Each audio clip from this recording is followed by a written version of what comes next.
فرمایا سنشد عضدک بأخیک، تمہارے بھائی کے ذریعے سے تمہارے بازو کو مضبوط کریں گے ہم۔ تو اللہ سے دعا مانگ کر کے نبوت میں شریک کیا، نبوت کے مقام پر فائز کیا ہے۔ اس سے بڑا احسان ایک بھائی پر کیا کر سکتا ہے؟ تو یہاں لکھنے والے نے لکھا کہ بھائی جیسا کوئی نہیں۔ سیدنا موسیٰ علیہ السلام نے بھائی کے لیے یہ کیا۔ تو بھائی ایسے ہوتے ہیں، ایک بھائی کے لیے یہ کرتے ہیں، کہتے ہیں خاتون اتنی اجازت ہے اس میں سے کسی ایک کو اختیار کر لے، اس کے لیے سزا معاف، اسے پھانسی نہیں دی جائے۔ اس نے بیٹے کو اختیار نہیں کیا، اس نے شوہر کا انتخاب نہیں کیا، کس کی جان بچائی، کس کا انتخاب کیا؟ بھائی کا انتخاب کیا۔ اس سے پوچھا گیا، اس نے جواب دیا شوہر نہیں مل سکتا ہے، انتقال ہو گیا، کہیں اور نکاح ہو سکتا ہے عدت کے بعد، شادی ہوگی اگلی، پھر اولاد نہیں مل سکتی ہے، بیٹا نہیں مل سکتا ہے، لیکن بھائی نہیں مل سکتا ہے۔ یہ بھائی کا مقام ہے جس کی حیثیت ہم بھول گئے ہیں۔ بھائی کیا ہوتا ہے، کتنی بڑی دولت ہے یہ بھائی۔ بچپن میں کیا حالت ہوتی تھی، یہ جب شکایت کرتا تھا ڈنڈا لے کے ہم نکل جایا کرتے تھے۔ آج اسی کے خلاف ڈنڈے اٹھا رہے، آج اسی کے خلاف ہتھیار نکل رہے، آج اسی کی برائی ہو رہی ہے، آج یہی ہمارا دشمن ہو گیا، ہم نے اسے اپنا دشمن سمجھ لیا۔ ہمیں کیسا بھائی بننا جیسے سیدنا موسیٰ علیہ السلام تھے۔ اسی لیے پیارے آقا صلی اللہ علیہ وسلم نے غزوے کے موقع پر نکلتے ہوئے آپ نے کہا تھا، سیدنا علی کو روکا تھا مدینے میں، تو وہ حیران ہوئے کہ مجھے عورتوں اور بچوں میں روکا جا رہا۔ آپ نے کہا اے علی، کیا تم اس بات پر راضی نہیں ہو کہ تم میرے نزدیک تمہارا وہ مقام ہے جو ہارون کا موسیٰ علیہ السلام کے نزدیک تھا؟ جیسے وہ بھائی تھے ایسے تم۔ لیکن ایک اعتبار سے دیکھا جائے تو وہ رشتہ ایسا ہے میاں بیوی کا کہ بظاہر تو لگتا ہے بہت ہی مضبوط ہے، بہت پائیدار ہے، لیکن اندرونی طور پہ وہ انتہائی نازک اور کمزور ہے، کیونکہ وہاں پہ مجبوری کے موقع پر آخری درجے میں گنجائش ہے کہ جدائی بھی ہو سکتی ہے، رشتہ ختم ہو سکتا ہے، طلاق دے سکتا ہے۔ اسی طرح بیوی پریشان ہے، اس پر مظالم ڈھائے جا رہے ہیں، تو اسے بھی اختیار ہے رشتہ ختم کر لے، بلا لے۔ لیکن یہ جو بھائی کا رشتہ ہے، اس رشتے کو ختم نہیں کیا جا سکتا، بھلے ہی تعلقات خراب، بھلے ہی بھائی موافقت اور محبت ہمدردی کے جذبے سے خالی ہو، لیکن وہ رشتہ ہے تو وہ ہے ہمیشہ کے لیے، وہ بھائی رہے، وہ اجنبی نہیں ہو جائے۔ زمانہ جاہلیت میں ایک جملہ بولا جاتا تھا، کثرت الاخوان تدل علی کثرت الاعوان، بھائیوں کی کثرت یہ دلالت کرتی ہے کثرت سے مددگار ہیں، جس کے جتنے زیادہ بھائی ہیں اس کے اتنے زیادہ مددگار ہیں۔ دیہاتوں میں کہا جاتا ہے، میں نے اپنے بارے میں سنا کہ صاحب کہہ رہے تھے آپ کے 8 بھائی، اچھا ہاں 8 بھائی، اس کا مطلب 8 لاٹھی آپ کے یہاں سے نکلے گی۔ یہ دیہاتوں میں کہا جاتا ہے، یہی دھن ہے، یہی سب کچھ ہے، تو 8 بھائی ہیں، اس کا مطلب بہت بڑا سپورٹ ہے، بہت بڑی حفاظت کا ذریعہ ہے۔ یہ بھائی جب قوت کا تذکرہ ہوتا ہے، سپورٹ اور تعاون کا تذکرہ ہوتا ہے، تحفظ کا تذکرہ ہوتا ہے، تو بھائی کی مثال دی جاتی ہے، اور یہ مثال کثرت الاعوان تدل علی کثرت الاخوان، کثرت الاخوان بھائیوں کی کثرت یہ دلالت کرتی ہے کہ کثرت سے مددگار ہے جس کے پاس بھائی زیادہ ہے۔ اس کا پس منظر یہ ہے کہ رحمت دو عالم صلی اللہ علیہ وسلم کے دادا جناب عبد المطلب، انہوں نے یہ طے کیا کہ وہ زمزم جو ہے، وہ کنواں جو چھپ گیا اسے پھر سے تلاش کیا جائے، نکالا جائے، کھودا جائے۔ انہوں نے یہ کرنا چاہا، لیکن قریش والوں نے روک دیا کہ نہیں، آپ کے حصے میں یہ شرافت، یہ سعادت آ جائے، ہم دیکھتے رہ جائیں، ایسا نہیں ہو۔ تو وہاں انہوں نے تمنا کی تھی اور اس خواہش کا اظہار کیا تھا کہ اگر میرے 10 بیٹے ہو گئے تو ان کے ساتھ مل کر کے یہ سعادت انجام دوں گا، یہ کام کروں گا، اور ایک کو راہ خدا میں قربان کروں گا۔ اللہ تعالیٰ نے 10 بیٹے دیے، پھر وہ قربان کرنا بھی چاہا، لیکن بدلے میں اونٹ قربان کیے گئے، تو بیٹوں کے ساتھ مل کر کے کھدائی کی، پھر وہ کنواں دریافت ہو گیا، چاہے زمزم دریافت ہو گیا، جو آج بھی جاری ہے۔ تو یہاں سے کہا جانے لگا کثرت الاخوان تدل علی کثرت الاعوان۔ قرآن میں دیکھیں جا بجا جب آپس میں بھائی چارگی کا تذکرہ ہے، محبت کا تذکرہ ہے، ایک دوسرے کے ساتھ انکساری کا تذکرہ ہے، تو کسی اور رشتے کا حوالہ نہیں۔ کہا جا رہا انما المؤمنون اخوہ، ایمان والے آپس میں بھائی کی مانند ہیں۔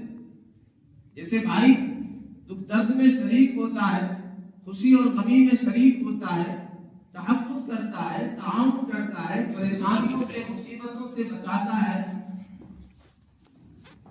بھلائی کے کام میں تعاون کرتا ہے، ایسے ایمان والے آپس میں بھائی کی مانند ہیں۔ انما المؤمنون اخوہ فاصلحوا بین اخویکم، اپنے بھائیوں کے درمیان صلح کرا لیا کرو۔ اسی طرح حدیث میں رحمت عالم صلی اللہ علیہ وسلم نے ارشاد فرمایا المسلم اخو المسلم، مسلمان مسلمان کا بھائی ہے، لا یظلمہ، اس پر ظلم نہیں کرتا، ولا یخذلہ، بے یار مددگار سے چھوڑتا نہیں ہے، ولا یسلمہ، دشمن کے دوسرے کے حوالے اپنے بھائی کو نہیں کرتا۔ اسی طرح ایک اور موقع پر آپ نے ارشاد فرمایا لا تباغضوا ولا تدابروا ولا تناجشوا ولا تقاطعوا وكونوا عباد الله اخوانا، آپس میں بغض نہ رکھو، دشمنی نہ رکھو، حسد نہ کرو، ایک دوسرے کی برائی نہ کرو۔ کیسے ہو جاؤ؟ وَكُونُوا عِبَادَ اللَّهِ إِخْوَانًا، اللہ کے بندوں تم بھائی بھائی ہو جاؤ۔ تو اس سے اس رشتے کی اہمیت کا پتہ چلتا ہے کہ یہ بھائی کا رشتہ کتنا اہم ہے۔ کوئی عام رشتہ نہیں ہے، کوئی معمولی رشتہ نہیں ہے، یہ دنیا میں بھی رشتہ کام آتا ہے، آخرت میں بھی رشتہ اس کی طرف نگاہیں ہوں گی۔ چنانچہ جہاں محشر کی ہولناکی کا تذکرہ ہے تو قرآن نے ایک جو نقشہ کھینچا ہے، وہاں جو پریشانی ہوگی، جو شدت ہوگی، وہاں حالت ہوگی، ہر کوئی ایک دوسرے سے بھاگے گا، فرار اختیار کرے۔ تو قرآن نے کیا نقشہ کھینچا؟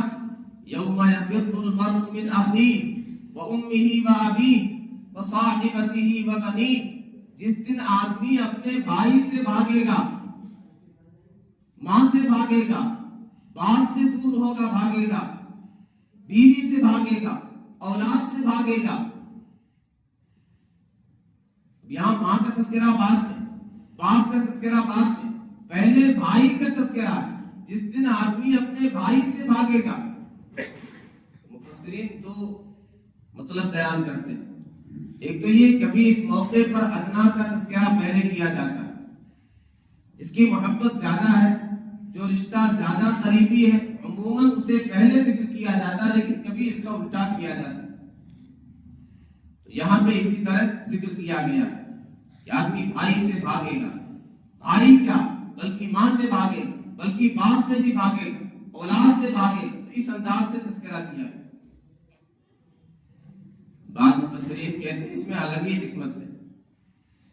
جب پریشانی آتی ہے دنیا میں، جب پریشانی آتی تھی، حالات آتے تھے، چھوٹا بھائی بڑے بھائی کے پاس جایا کرتا تھا، فلاں نے مجھے مارا ہے، فلاں نے مجھے دھمکی دی، فلاں سے مجھے خطرہ ہے، تو بڑا بھائی ہی مسئلہ حل کر دیا کرتا تھا، یہی ڈنڈا لے کے نکل جایا کرتا تھا، یہی دھمکی کا جواب دے دیا کرتا تھا۔ پھر اگر اس سے بات نہیں بنتی تھی تو آگے بات جاتی تھی، پھر باپ کے پاس وہ بات پہنچتی تھی۔ جب مصیبتیں آئے، خطرات آئے، حالات کا سامنا ہو تو بھائی یاد آتا تھا۔ تو یہاں بھی مصیبت ہے، پریشانی ہے، یہاں بھی بھائی، فرمائے بھائی بھی کوئی یاد نہیں آئے، ہر ایک دوسرے سے بھاگے۔ تو آخرت کا محشر کا منظر وہ منظر ہوگا، یہاں کوئی کسی کے کام نہیں آئے گا، نیکی تلاش کرے گا، بھائی کی طرف دیکھے گا، لیکن بھائی بھائی سے بھاگے گا۔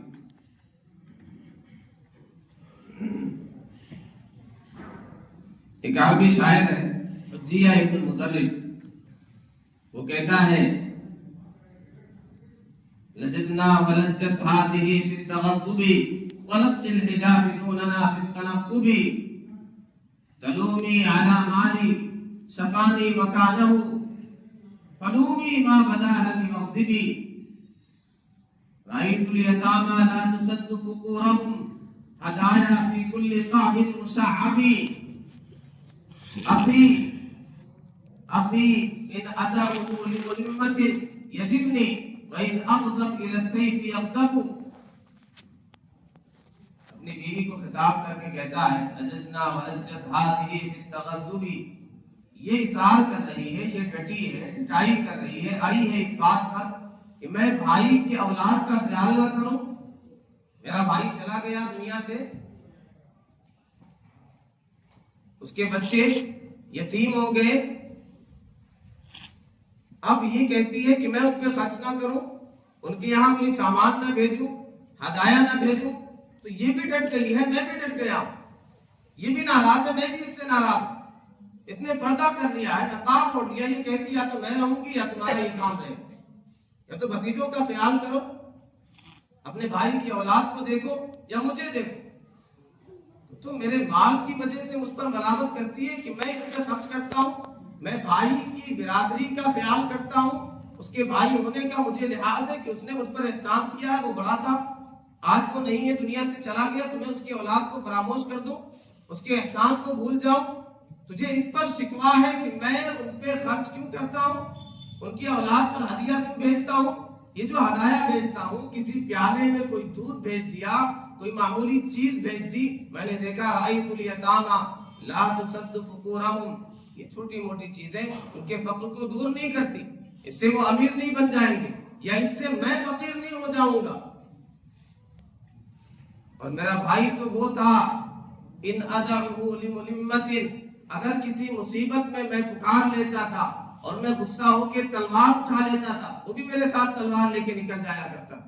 کس نے تجھے ستایا، کس نے تجھے دھمکایا، کون ہے جس نے تجھ پر تلوار اٹھائی ہے، وہ بھی ساتھ میں نکل جایا کرتا تھا بغیر پوچھے تمہاری غلطی ہے اس کی غلطی۔ میرے بھائی کی تو یہ حالت تھی، لہذا میں اسے بھول جاؤں، اس کے احسانات کو بھول جاؤں، اس کی اولاد کو بھول جاؤں، یہ مجھ سے نہیں ہوگا۔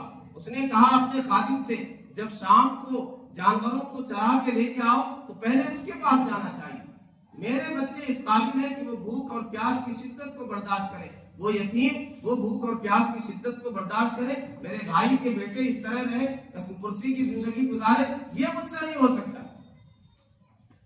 وَلَا تَحْسَبِينِي بَلْدَ مَنْ إِنَّ نَكَحْتِهِ، اگر نکاح کر لیا ہے تو بیوقوف مت سمجھو، میں بیوقوف نہیں ہوں۔ وَأَنَا حُجِّيَّةُ ابْنِ الْمُزَرَّبِ، میں حجیہ ابن مزرب ہوں، مجھے پتا ہے مجھے کیا کرنا ہے، میں مرد ہوں، میں حاکم ہوں، میں فیصلے کروں گا، میں اپنے بھائی اس کی اولاد کو فراموش نہیں کروں۔ کیا شاندار اشعار، آج ہمیں دنیا یاد رہتی ہے، نیتا یاد رہتے ہیں، ڈی ایم یاد رہتے ہیں، یہاں ہدیہ بھیجیں گے، وہاں گفٹ بھیجیں گے، ان سے تعلقات برقرار رکھیں گے، علماء کے پاس بھیجیں گے، اللہ والوں کے پاس بھیجیں گے، نہیں بھیجتے ہیں ہدایہ، نہیں یاد رکھتے تو اپنوں کو یاد نہیں رکھتے، اپنے بھائی کو یاد نہیں رکھتے، بھائی کی اولاد کو یاد نہیں رکھتے، چاہے دوستوں کو پلائیں گے، خرچے دوستوں پر کریں گے، دنیا داروں پر کریں گے، باہر کے لوگوں پر کریں گے، اپنے گھر والوں کو بھول گئے، اپنے بھائی کو بھول گئے۔ مسلمان ایسا ہوتا ہے اپنے بھائی کا مددگار ہوتا ہے، اور پیارے آقا صلی اللہ علیہ وسلم نے جب ضرورت تھی مہاجرین کو مدد کی تعاون کی تو آپ نے کیا کیا؟ مواخات قائم، مواخات کہتے بھائی بنانا۔ مکے سے جب ہجرت کر کے پیارے آقا صلی اللہ علیہ وسلم اور صحابہ گئے تو آپ نے ایک انصار کو ایک مہاجر کا بھائی بنایا۔ سیدنا ابو الرحمن بن عوف رضی اللہ تعالیٰ عنہ یہ بڑے مالدار تھے مکہ میں، لیکن سب کچھ چھوڑ کے جانا پڑا ہجرت کر، تو آپ نے سب سے بڑے جو مدینہ کے مالدار تھے سیدنا سعد رضی اللہ تعالیٰ عنہ، ان کا بھائی کو بنایا۔ کیوں؟ یہ سپورٹ کریں گے، یہ تعاون کریں گے، یہ اپنے مال میں حصہ دیں گے، یہ ٹھہرائیں گے، جگہ بھی دیں گے، کھانا بھی دیں گے، مال بھی دیں گے۔ چنانچہ جب پہنچے تو انہوں نے کہا کہ دیکھو میں مدینے میں انا اکثر مالا، سب سے بڑا مالدار ہوں، لہذا آدھا مال تمہارے حوالے۔ یہ بھائی بنایا، بھائی کا یہ مطلب ہوتا ہے۔ یہ الگ بات ہے انہوں نے کہا کہ مجھے اس کی ضرورت نہیں ہے، مجھے معلوم ہے میں تاجر ہوں، تجارت کیسے کی جاتی ہے، مجھے بس مدینے کے بازار کا راستہ بتلا دو، میں اپنا کام کروں۔ تو زیرو بیلنس سے کام شروع کیا تھا، اتنا اللہ نے دیا کہ جب وراثت تقسیم ہوئی کلہاڑی سے کاٹ کاٹ کر کے سونا بانٹا گیا۔ یہ بھائی کا یہ مطلب ہوتا ہے۔ ہم نے اس رشتے کی اہمیت کو ہی نہیں سمجھا۔ بھائی بھائی کے لیے کیا ہوتا ہے؟ قرآن میں 3 بھائیوں کا تذکرہ ہے، 3 واقعات ہیں جو بھائی بھائی سے متعلق ہیں۔ بھائی جیسا کوئی نہیں، ایک بھائی نے جو بھائی کے لیے کیا ہے، کہتے ہیں بھائی جیسا کوئی نہیں۔ ابھی حافظ بلال صاحب حج پہ گئے تھے تو پتہ چلا کہ ان کی بہن گورنمنٹ جاب ہے تو اپنے بھائی کو لے کے جا رہے۔ تو میں نے کہا قرآن میں یہ بتلایا گیا ہے، یہ اشارہ دیا گیا بھائی جیسا کوئی نہیں، الحمدللہ آپ کی بہن جیسا کوئی نہیں، کہ وہ آپ کو حج پہ لے کے جا رہے، دینی مدد کر رہی، اللہ کے گھر پہنچا رہے۔ تو قرآن میں کیا ہے؟ سیدنا موسیٰ علیہ السلام نے کیا کہا؟ رب اشرح لی صدری، اے میرے رب میرے سینے کو کھول دیجیے، شرح صدر کی دولت دے دیجیے، ویسر لی امری، میرے معاملے کو آسان کر دیجیے، واحلل عقدۃ من لسانی، زبان کی جو گرہ ہے اسے کھول دیجیے، یفقہوا قولی، میری بات کو سمجھا دیجیے، واجعل لی وزیرا من اہلی، میرے گھر کا ایک وزیر بنا دیجیے، میرا معاون بنا دیجیے، جو میرا بوجھ اٹھانے والا، جو مجھے سپورٹ کرنے والا، ہارون اخی، ہارون جو میرے بھائی ہیں، اشدد بہ ازری، ان کے ذریعے سے میری کمر کو مضبوط کر دیجیے، مجھے قوت عطا کر دیجیے، ان کے ذریعے سے مجھے سپورٹ عطا کر دیجیے۔ اللہ تعالیٰ نے دعا قبول فرمائی، فرمایا سنشد عضدک بأخیک، تمہارے بھائی کے ذریعے سے تمہارے بازو کو مضبوط کریں گے ہم۔ تو اللہ سے دعا مانگ کر کے نبوت میں شریک کیا، نبوت کے مقام پر فائز کیا ہے۔ اس سے بڑا احسان ایک بھائی پر کیا کر سکتا ہے؟ تو یہاں لکھنے والے نے لکھا کہ بھائی جیسا کوئی نہیں۔ سیدنا موسیٰ علیہ السلام نے بھائی کے لیے یہ کیا۔ تو بھائی ایسے ہوتے ہیں، ایک بھائی کے لیے یہ کرتے ہیں، کہتے ہیں ایک خاتون، اس کا بیٹا گرفتار کر لیا گیا کسی وجہ سے، اس کا شوہر گرفتار کر لیا گیا اور اس کا بھائی گرفتار کر لیا۔ 3 رشتہ دار ہیں، قریبی رشتہ دار، خونی رشتہ دار۔ ایک خونی نہیں ہے، شوہر خونی رشتہ دار نہیں، شوہر، بیٹا اور بھائی، کسی وجہ سے، کسی جرم کی وجہ سے یا کسی اور وجہ سے اب یہ طے ہو گیا، فیصلہ ہو گیا کہ تینوں کو پھانسی پر لٹکایا جائے۔ پھر ذرا رحم آیا بادشاہ کو، اس نے کہا کسی ایک کو تو بالکل تنہا ہو جائے گی، لاوارث ہو جائے گی، کوئی دیکھ ریکھ کرنے والا نہیں، اکیلی خاتون، اتنی اجازت ہے اس میں سے کسی ایک کو اختیار کر لے، اس کے لیے سزا معاف، اسے پھانسی نہیں دی جائے۔ اس نے بیٹے کو اختیار نہیں کیا، اس نے شوہر کا انتخاب نہیں کیا، کس کی جان بچائی، کس کا انتخاب کیا؟ بھائی کا انتخاب کیا۔ اس سے پوچھا گیا، اس نے جواب دیا شوہر بھی مل سکتا ہے، انتقال ہو گیا، کہیں اور نکاح ہو سکتا ہے عدت کے بعد، شادی ہوگی اگلی، پھر اولاد بھی مل سکتی ہے، بیٹا بھی مل سکتا ہے، لیکن بھائی نہیں مل سکتا ہے۔ یہ بھائی کا مقام جس کی حیثیت ہم بھول گئے ہیں۔ بھائی کیا ہوتا ہے، کتنی بڑی دولت ہے یہ بھائی۔ بچپن میں کیا حالت ہوتی تھی، یہ جب شکایت کرتا تھا ڈنڈا لے کے ہم نکل جایا کرتے تھے۔ آج اسی کے خلاف ڈنڈے اٹھا رہے، آج اسی کے خلاف ہتھیار نکل رہے ہیں، آج اسی کی برائی ہو رہی ہے، آج یہی ہمارا دشمن ہو گیا، ہم نے اسے اپنا دشمن سمجھ لیا۔ ہمیں کیسا بھائی بننا جیسے سیدنا موسیٰ علیہ السلام تھے۔ اسی لیے پیارے آقا صلی اللہ علیہ وسلم نے غزوے کے موقع پر نکلتے ہوئے آپ نے کہا تھا، سیدنا علی کو روکا تھا مدینے میں، تو وہ حیران ہوئے کہ مجھے عورتوں اور بچوں میں روکا جا رہا۔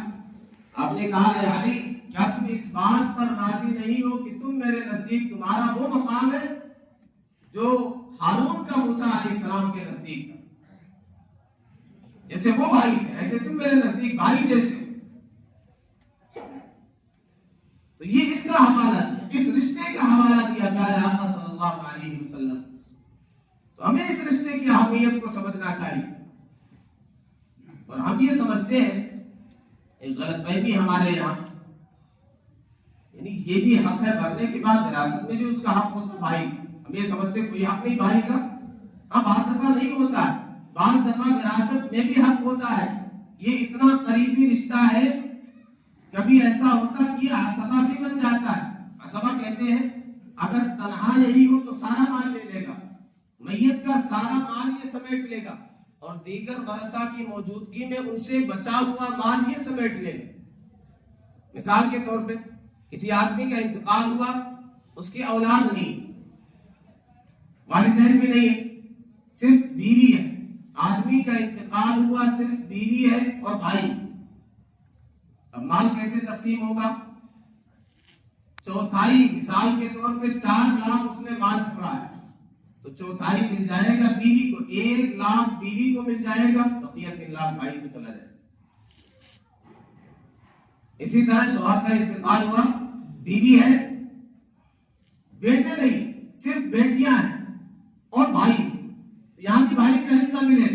ہم جو سمجھتے ہیں بھائی کا کوئی حصہ نہیں، وراثت میں بعض صورتوں میں لازمی اور واجبی حق ہے، ضرور بھی ضرور دینا پڑے گا شریعت کے اعتبار سے۔ شوہر کا انتقال ہوا، بیوی ہے، بیٹیاں ہیں، اب اگر 2 یا زیادہ بیٹیاں ہیں، اب یہاں بیوی کا حصہ بھی کم ہو جائے گا، 8واں مل جائے گا، 8 لاکھ میں سے 1 لاکھ بیوی، اور بیٹیاں اگر 2 یا زیادہ ہیں تو 2/3 انہیں مل جائے گا، اور اگر 1 بیٹی ہے تو کل مال کا آدھا اسے مل جائے گا، بقیہ جو بچے گا بھائی کو چلا جائے گا۔